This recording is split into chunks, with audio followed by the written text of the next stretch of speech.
तो last video lecture में हम लोगों ने 4.1 एक्सरसाइज कवर करी थी। आज के इस वीडियो लेक्चर में हम लोग एक्सरसाइज 4.2 और साथ में एग्जांपल्स कवर करेंगे।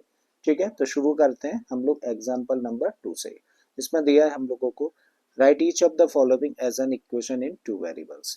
तो भाई हम लोगों को यहाँ पर 4 इक्वेशंस दे रखी हैं और इन सारी की सारी इक्वेशंस में हम लोग देख पा रहे हैं कि एक सिंगल वेरिएबल है। हमें क्या करना है, इन इक्वेशंस को टू वेरिएबल्स में लिखना है।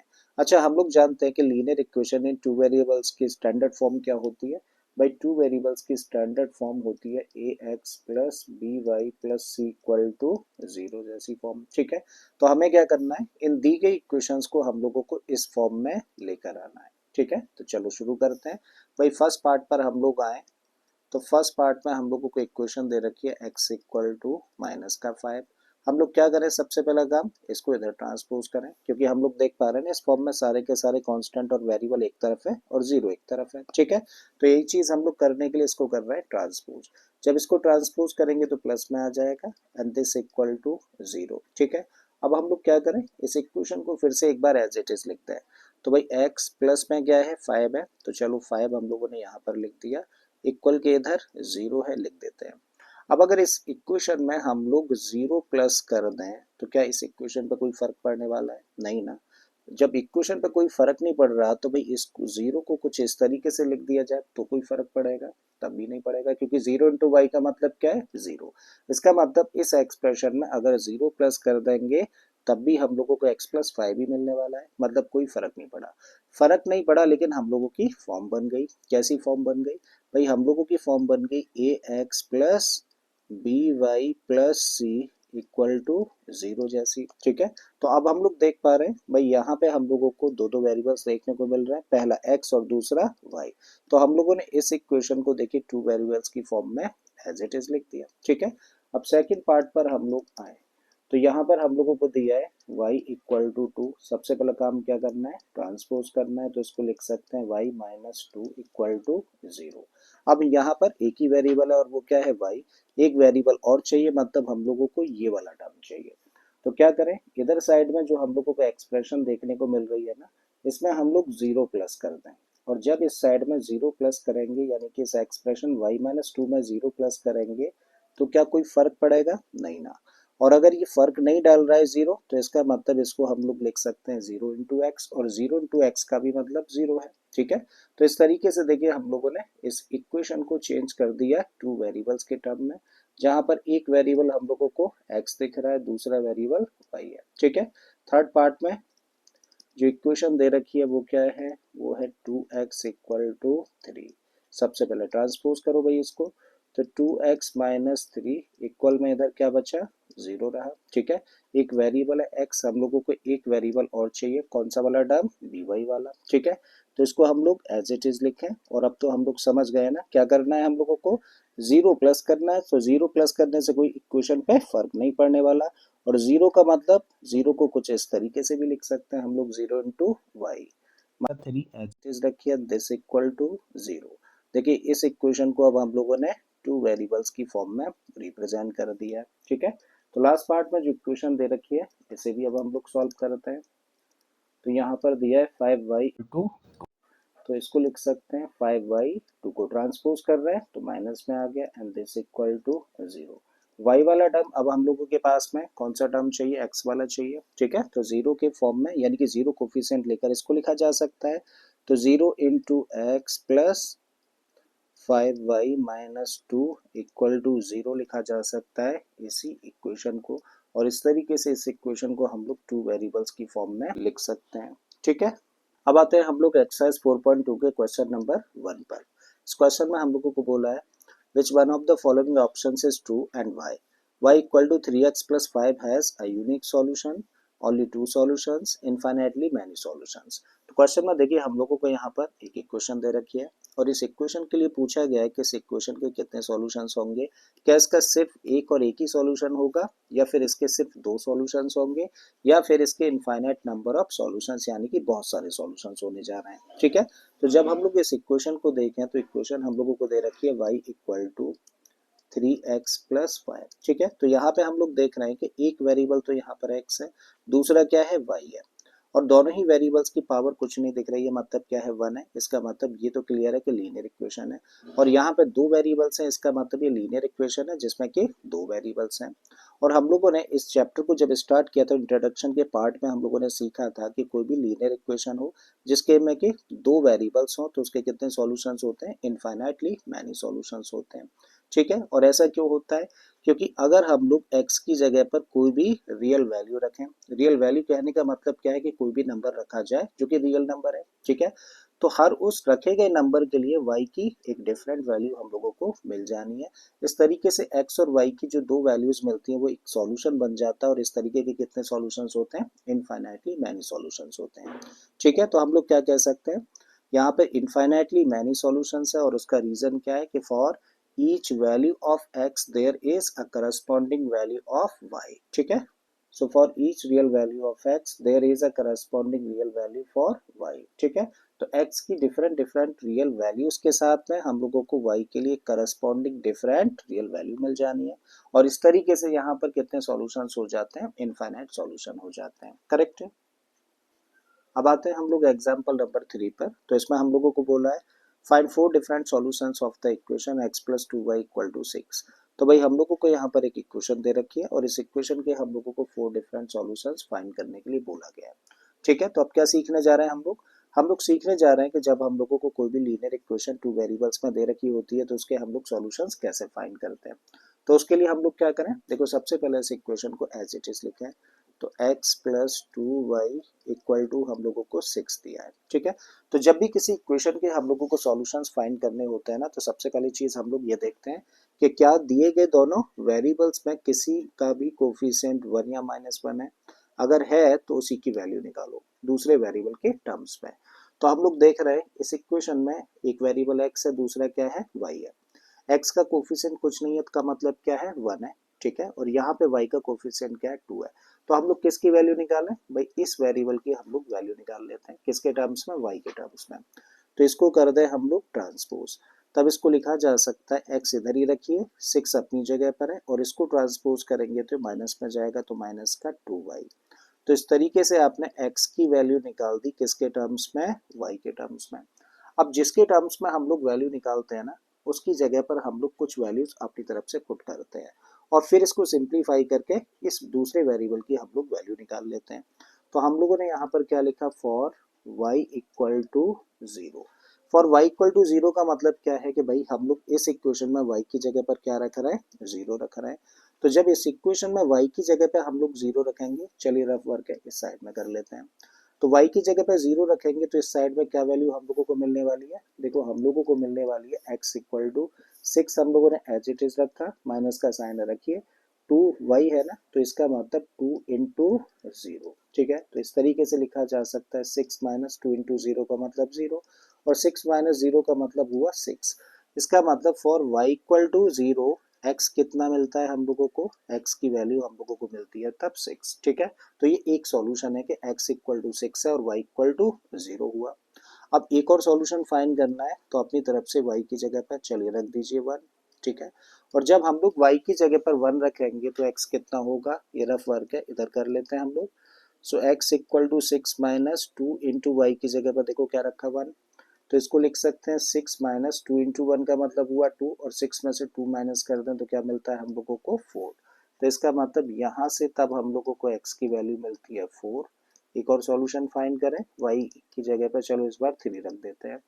तो जब y की जगह पर हम लोग यहाँ 3 रखेंगे तो x कितना होगा, भाई 6 माइनस 2 इंटू 3 होगा, और 6 माइनस 2 इंटू 3 का मतलब 6, और 6 माइनस 6 कितना हुआ, 0।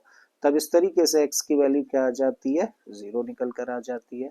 एक सॉल्यूशन और फाइंड करना है, तो चलिए y की जगह पर इस बार हम लोग 4 रख देते हैं। और जब y की जगह पर हम लोग 4 रखेंगे तो x की क्या वैल्यू होगी, x equal to 6 minus 2 into y है, तो y की जगह पर रख दिया 4। तो ये हो जाता है 6 माइनस 2 4 जा 8, और 6 माइनस 8 का मतलब क्या हुआ, माइनस का 2।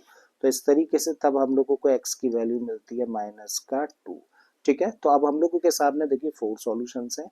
अब सॉल्यूशंस लिखते हुए पता है हम लोग क्या करते हैं, x वाली जो वैल्यू है उसको पहले लिखा जाता है, y की वैल्यू को हम लोग बाद में लिखते हैं, ठीक है। तो इसके केस में हम लोग क्या कह सकते हैं, देयरफॉर x की वैल्यू को पहले लिखें, कॉमा लगाएं और फिर y की वैल्यू यानी कि 6,0 एक सॉल्यूशन हुआ।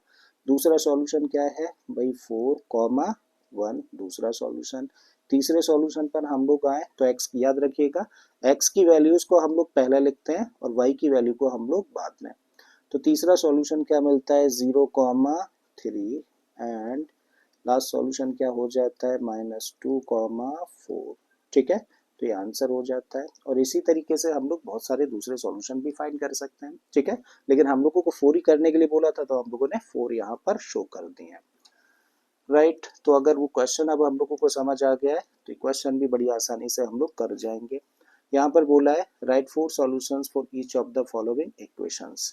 तो पहली इक्वेशन हम लोगों को क्या दे रखी है, पहली इक्वेशन हम लोगों को दे रखी है 2x plus y equal to 7। और जब हम लोगों को इस इक्वेशन के सॉल्यूशंस फाइंड करने हैं तो अब ये भी समझाया था। सबसे पहले हम लोग देखते हैं वेरिएबल्स में कोफिशिएंट भाई किसी का भी अगर 1 है तो उसी की वैल्यू निकालो। तो यहाँ पे x का कोफिशिएंट क्या है 2, y का कोफिशिएंट कुछ नहीं है तो इसका मतलब 1 है। तो इसका मतलब किसकी वैल्यू निकालनी चाहिए, y की वैल्यू निकालनी चाहिए। किसके टर्म्स में, x के टर्म्स में। तो y को तो इधर ही रोको और इसको कर दो इधर ट्रांसपोज। तब हम लोग इसको लिख सकते हैं y इक्वल टू, देखो 7 अपनी जगह पर है, इसको ट्रांसपोज करेंगे तो ये माइनस में आएगा तो माइनस का 2x। तो इस तरीके से हम लोगों ने y की वैल्यू निकाल दी किसके टर्म्स में, x के टर्म्स में। अब जिसके टर्म्स में हम लोग वैल्यू निकालते हैं उसकी वैल्यू रख रख कर हम लोग दूसरे वेरिएबल की वैल्यू फाइंड करते हैं। ठीक है, तो हम लोग किसकी वैल्यू रखेंगे इस बार, x की वैल्यू रखेंगे। ठीक है, तो चलो रखो फॉर x इक्वल टू 0। तो इस इक्वेशन में सबसे पहले x की जगह पे क्या रखो, 0 रखो। और जब x की जगह पे हम लोग 0 रखेंगे तो y इक्वल टू कितना मिलने वाला है, देखो 7 माइनस 2x है तो 2 इंटू 0। और 7 माइनस 2 इंटू 0 का मतलब क्या हुआ 0। तो इस तरीके से y की वैल्यू क्या निकल कर आ जाती है 7। तो x equal to 0 then y equal to 7। ठीक है, तो ये एक सॉल्यूशन हो गया। ठीक है, अब दूसरा सॉल्यूशन फाइंड करना है तो x की जगह पे चलो इस बार 1 रख देते हैं। तो y कितना होगा, देखो x की जगह पे 1 रख रहे हैं तो 1 इंटू 2 का मतलब 2 और 7 में से 2 माइनस कर देंगे तो हम लोगों को मिलेगा 5।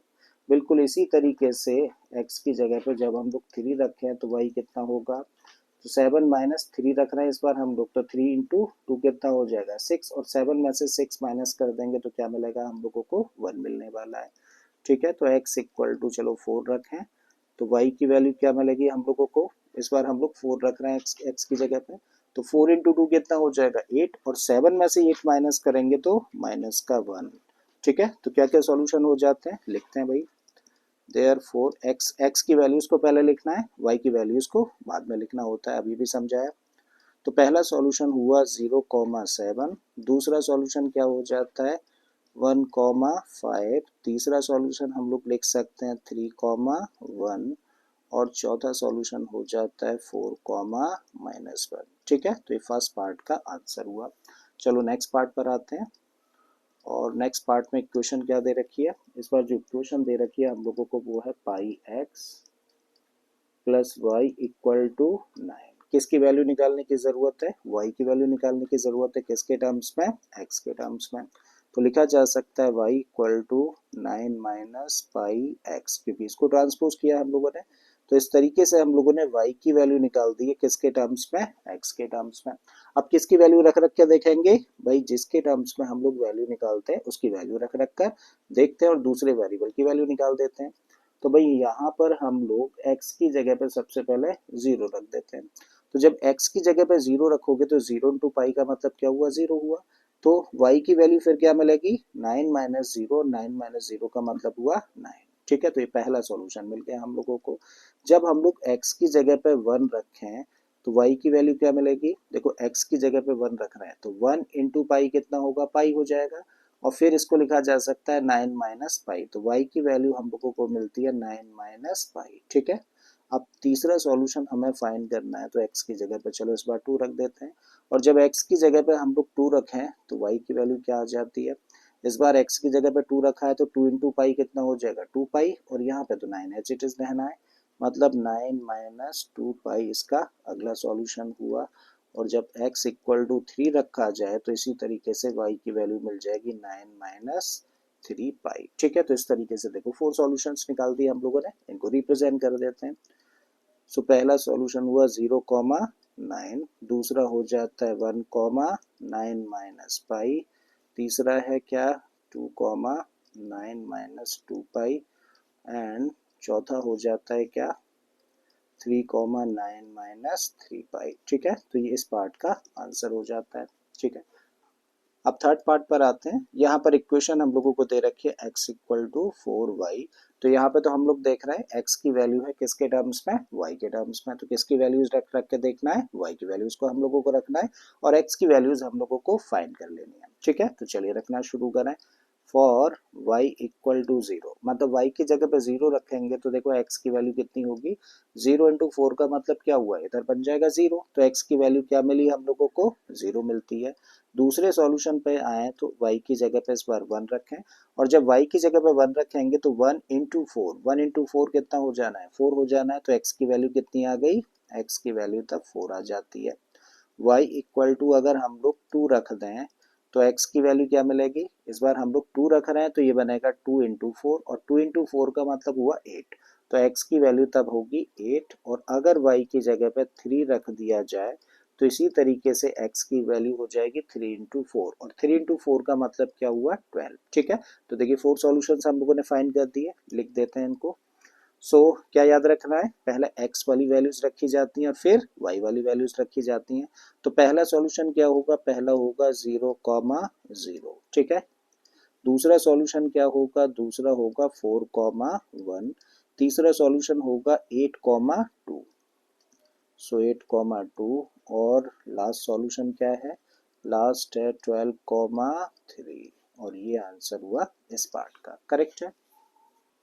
अब आते हैं हम लोग क्वेश्चन नंबर 3 पर। तो इसमें हम लोगों को दिया है, check which of the following are the solutions of the equation x minus 2y equal to 4 and which are not.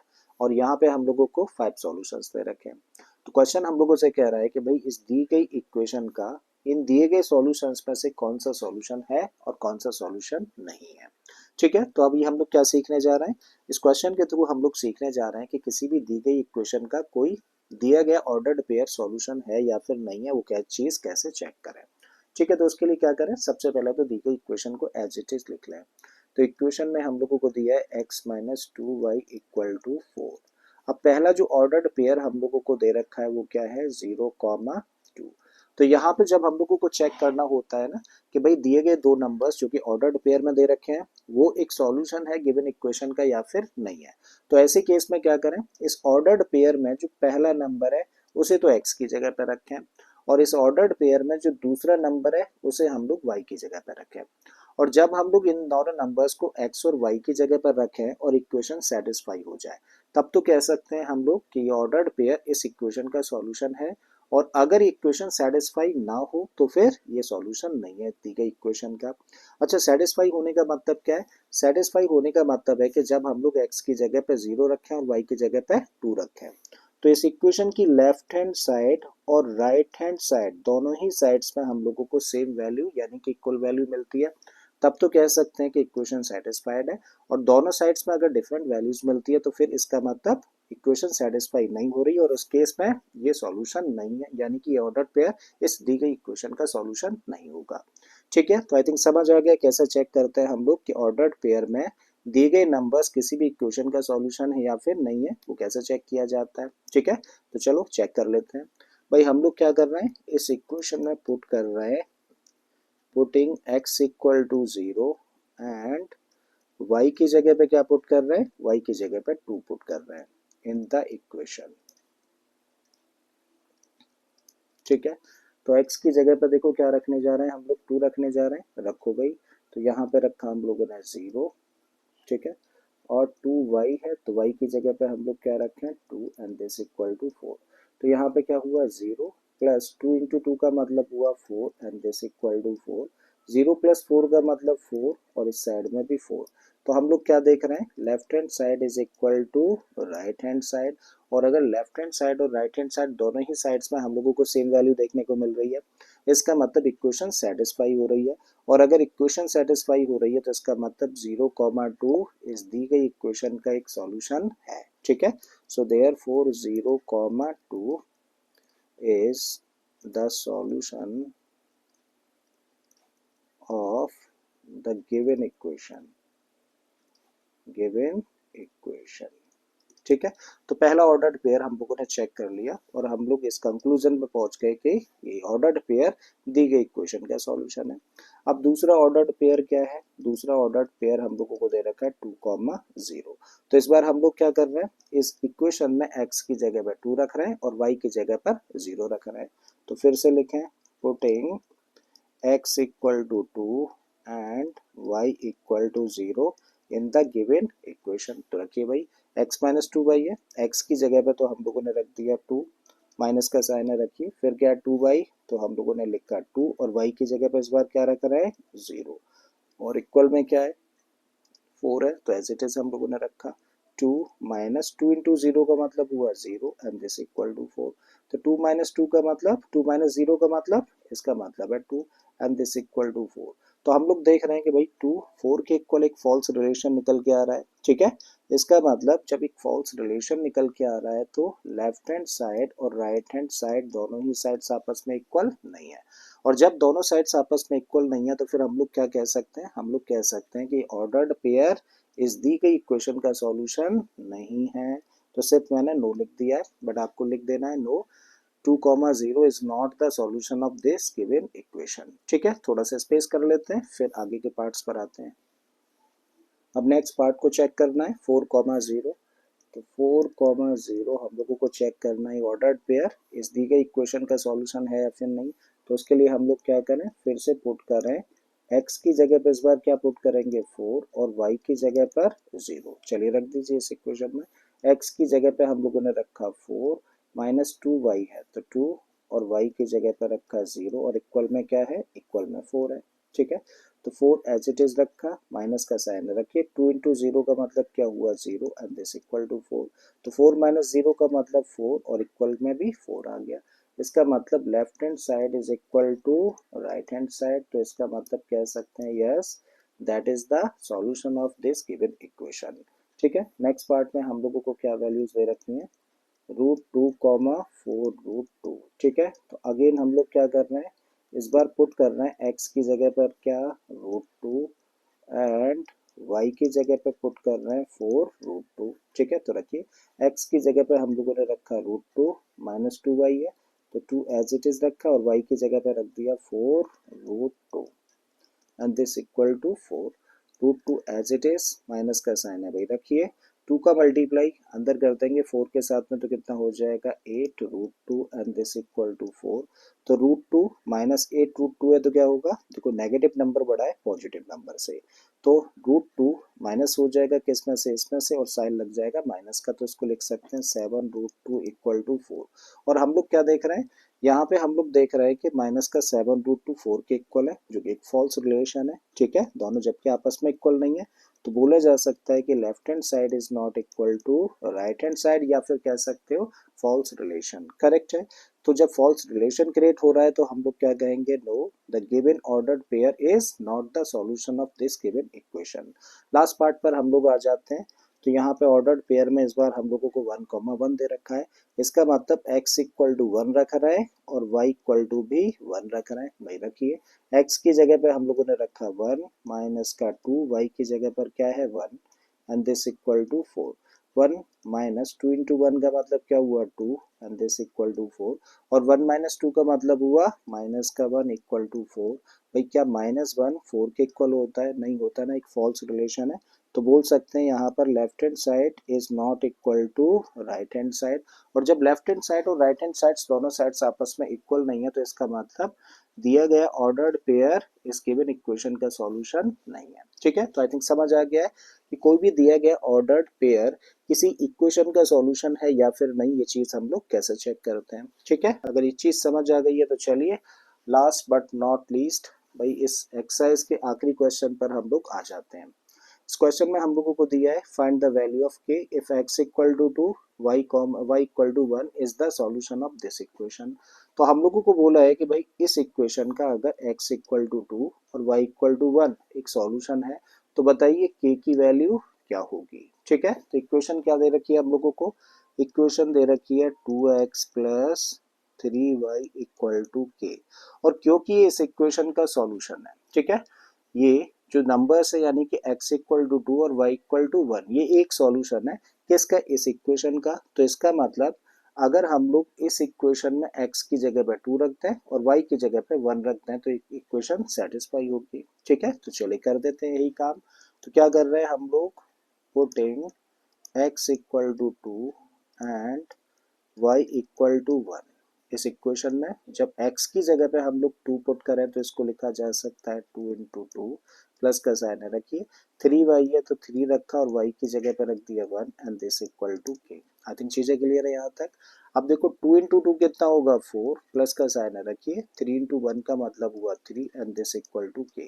4 और 3 जब दोनों को आपस में प्लस कर दें तो ये बन गया 7 और इक्वल में आ गया k। और इस तरीके से देखो k की वैल्यू क्या आ गई, 7 निकल कर आ जाती है और ये हो जाता है आंसर इस पार्ट का। ठीक है, एक और क्वेश्चन मैं इसी तरीके का आपको करा देता हूँ। हम लोगों को बोला है कि अगर x equal to 2 and y equal to -3 is the solution of 3x minus 4y equal to 10, then find the 10k, then find the value of k।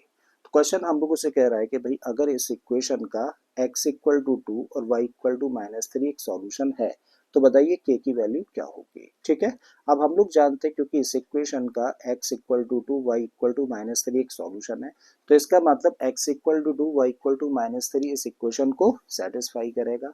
और जब ये इस इक्वेशन को सेटिस्फाई करेगा तो हम लोग क्या कह सकते हैं भाई, इस इक्वेशन में ये वैल्यूज पुट कर सकते हैं। तो चलिए कर देते हैं। तो putting x equal to 2 and y equal to -3, तो इस इक्वेशन को फिर क्या लिखा जा सकता है, 3x है, 3 और x की जगह पर रख दो भाई 2, माइनस का 4y है तो 4 एज इट इज रखा और y की जगह पे क्या रख दिया हम लोगों ने, -3 equal to what, 10k। I think चीजें यहाँ तक समझ आ रही हैं। 3 इंटू 2 का मतलब क्या हुआ, 6 हुआ और यहाँ पे माइनस है, ये भी माइनस है। जब एक नेगेटिव और नेगेटिव नंबर का मल्टीप्लाई करेंगे तो पॉजिटिव हो जाना है। 4 और 3 का मल्टीप्लाई करेंगे तो कितना हो जाएगा, 12 and this equal to 10k। ठीक है, 6 और 12 दोनों को प्लस कर देंगे तो बन जाएगा 18 इक्वल टू 10k। हमें क्या चाहिए, k चाहिए, तो हम लोग क्या करें, इस 10 को करते हैं ट्रांसपोज। तो इसको लिख सकते हैं 18/10 इक्वल टू k। 2 से कैंसिल हो जाएगा 9 टाइम्स, 2 से कैंसिल हो जाएगा 5 टाइम्स। इसका मतलब k की वैल्यू क्या आ जाती है, 9/5 निकल कर आ जाती है k की वैल्यू इस क्वेश्चन में। ठीक है, तो मुझे उम्मीद है कि पूरा ही चैप्टर आप लोगों को बड़े अच्छे से समझ आया होगा। ठीक है, तो चलिए एक बार इसको प्रैक्टिस करिएगा, दोबारा से एक बार वीडियो देख लीजिएगा अगर किसी भी क्वेश्चन को लेकर डाउट है। और इसके बाद हम लोग आते हैं नेक्स्ट चैप्टर पर।